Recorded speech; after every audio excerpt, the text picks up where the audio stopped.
কি হয় দেখায় আপনাদেরকে, গাড়িটার প্রবলেম কি দেখায় আপনাদেরকে। তো এই যে ব্রেক পাড়া দিলাম, ইগনিশন অন করলে দেখেন কি হয়। এই যে গাড়ি স্টার্ট হইলো না, কিন্তু স্টার্ট হইলো না। এই যে অনেকগুলা মেসেজ আসে, এই যে মিটারে অনেকগুলা লাইট জ্বলে দিচ্ছে। এই যে মিটারে ABS, pre collision, vehicle stability control, hand brake, এই জায়গায় অনেকগুলা মেসেজ আসে, দেখায় মেসেজগুলা।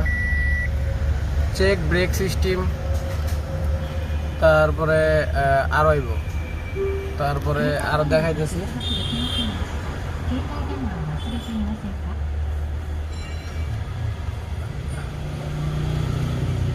Check brake system, pre collision system malfunction, visit your dealer,